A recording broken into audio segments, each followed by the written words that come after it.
Hello Magic Makers, welcome to Storytime with Mombierella. This is a young adult fiction and may be inappropriate for some younger viewers. Evil Thing. A Tale of That DeVille Woman by Serena Valentino. Copyright Disney Enterprises Incorporated, 2020. Chapter 1. Part 3. After we discussed having Anita over for tea, Miss Prickett suggested we read from my favorite book of fairy tales, as was our usual custom in the evenings. Should we read a bit about Princess Tulip before you go to sleep? I think we left off right as she was about to talk to the rock giants to help her, and the tree lords protect the fairylands from a terrible threat. I think I'm too tired for stories this evening, Miss Prickett. My eyelids were starting to droop, and I was distracted by something. Do you understand why Mamma doesn't like Anita? Is it really because of her family? I really couldn't say, Miss Cruella. I knew that was Miss Prickett's way of saying she'd prefer not to say, and I respected her for not speaking out against my mamma. Though I wouldn't have minded if she had, because as much as I loved her, I didn't understand her distaste for Anita. I overheard Mamma and Papa arguing about Anita, and Mamma said the strangest thing. She said, Anita makes me feel like something is stalking my home, circling it and scratching at its walls. I wish it was a less disturbing feeling. What do you think she means by that, Miss Prickett? You shouldn't be eavesdropping on your parents, Miss Cruella, Miss Prickett scolded gently. It isn't ladylike. Ugh, I yawned. Sometimes it was quite easy to be unladylike without even knowing it, so I changed the subject. Mamma looked lovely this evening, didn't she, Miss Prickett? Aren't I the luckiest girl to have such a beautiful mamma? Yes, she looked very lovely, Miss Cruella, she said. And aren't I the luckiest girl? I prodded. She hadn't answered the first part of my question. She just sat there, with the saddest look on her face. For some reason, Miss Prickett always looked sad when I spoke of my mamma, and she looked especially sad in the evenings. I smiled at the woman when she kissed my cheek good night, but I felt sad for her.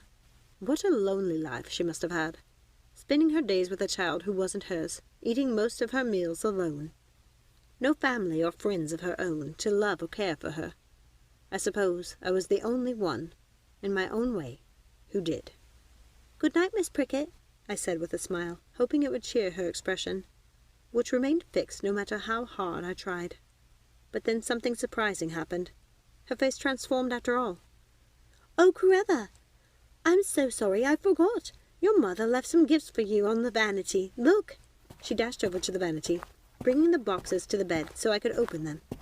One box held a beautiful red dress with a matching belt. A smaller box contained shoes and a little clutch purse. The last box I opened was the biggest, and it contained the most magnificent gift of all. A white fur coat with a black collar. I popped out of bed and put it on at once. Even over my nightgown, the coat made me look glamorous. I looked exactly like Mamma. I finally had a fur coat of my very own. And I just knew. This was the beginning of an important phase in my life. I was on my way to become a glamorous lady, just like Mamma. See, Miss Cruella, your mother does think of you. I think she loves you very much, said Miss Prickett, but the look in her eyes made me feel she was trying harder to convince herself than she was trying to convince me. I didn't need convincing. I knew my Mamma loved me. I turned away from the mirror and gave Miss Prickett a strange look. What a funny thing to say, Miss Prickett. Of course Mamma loves me. Look at this beautiful coat. Miss Prickett nodded, but her smile looked sad as she put away my gifts. Why are you so sad? I asked her. I suppose I felt a little bad for her. She smiled again, but didn't answer. That's the thing about in-betweens, like Miss Prickett, because they're almost real. You almost feel bad for them. You almost like them. But I never did find out what made her so sad. Our conversation was interrupted that evening before she could tell me, because suddenly there was a knock at the door. Cruella? The voice I heard was deep, soft, and questioning. Papa, come in, I called back. He opened the door, a crack, peering in playfully. He wore the same mischievous smile that often greeted me in the evenings right before bed. I had the most handsome papa of any of my friends, with his dark hair and wide movie-star grin, and he always had a smile for me. He wasn't one of those stuffy lords, the sort that looked like a giant walrus or stodgy bird. He was handsome and always smiling, Looking back, I do think my mamma wished he were a little more serious, maybe even a little stuffier. I know now she didn't appreciate that he encouraged my friendship with Anita, or that he didn't mind when I stayed up all night reading my fairy stories. And I know she didn't like the funny faces he would make at the dinner table to make me laugh, but for my part I thought he was delightful. I could tell Miss Prickett always felt like an intruder when Papa would swoop in for an evening chat before bed, if he made it home in time. She would awkwardly excuse herself and skitter away, more like one of the non-people than the in-betweens she was. It always made me laugh to see her slink off before Papa would plop down on the edge of the bed, with a dramatic thump. He wasn't a bumbling man, but with me he liked to pretend he was. It was our special thing. "And how is my girl?" he asked. "Very well, Papa. I had a lovely day with Mamma." "You saw her today?" Papa could be forgetful sometimes. He always seemed surprised when I told him Mamma spent the day with me, even though he knew she spent an hour each day with me after my lessons. "I did, Papa. I saw her for tea like we do every day. We had a marvelous time." "Did you, my girl? A marvelous time. Well, that's very good to hear, Cruella dear." His eyes landed on the empty boxes at the foot of the bed with a frown. "I see your mother went out shopping again." I suddenly felt irritated with Miss Prickett for not taking them away. "What did she buy you this time?" he asked, looking a little cross. "Oh, Father, Mother got me the most topping white fur coat." I leapt out of bed and tried the coat on for him, twirling around in the mirror. "Don't I look just like her?" "Yes, Cruella, I'm afraid you do." He looked at me in such a strange way that I stopped twirling abruptly. Had I made him angry? "Papa, are you cross with me?" He scooped me up, twirling me around in circles. "No, my darling, I'm not cross with you. You look lovely. Let's dance together." We danced around my room, which made us both laugh so hard we had to stop and catch our breath. Then he reached into his pocket, pulling out a small parcel wrapped in brown paper and tied with twine. "Well, I have something for you as well, my dear.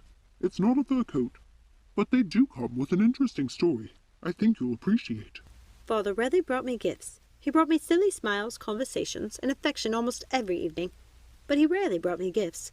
He had so little time to show me he loved me, busy as he was at the House of Lords, unlike Mamma, who was almost always bringing me home something beautiful. "Oh, Papa!" I cried, ripping at the paper. The scraps made my white bedspread look like it was covered in brown polka dots.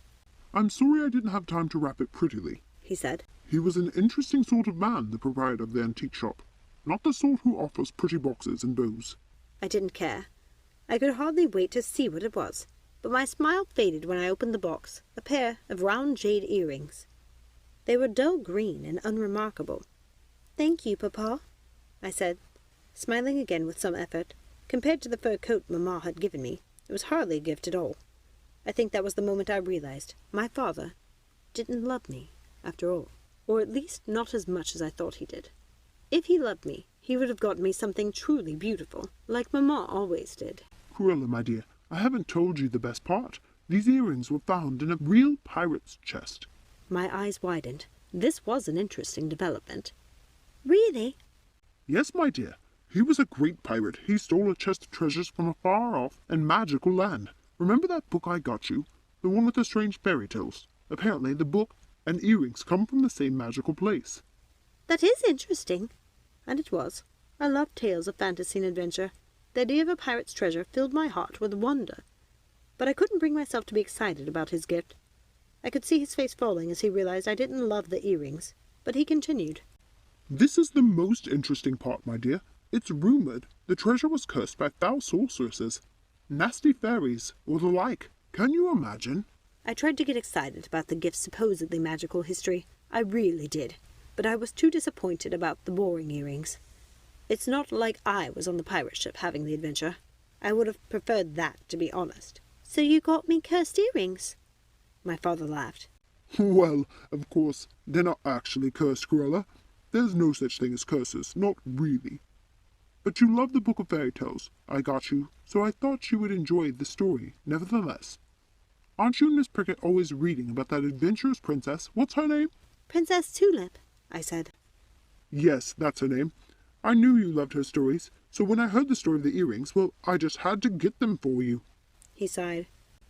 "Even if they did cost a fortune." A fortune? Why hadn't he mentioned that before? Well, this was another story altogether.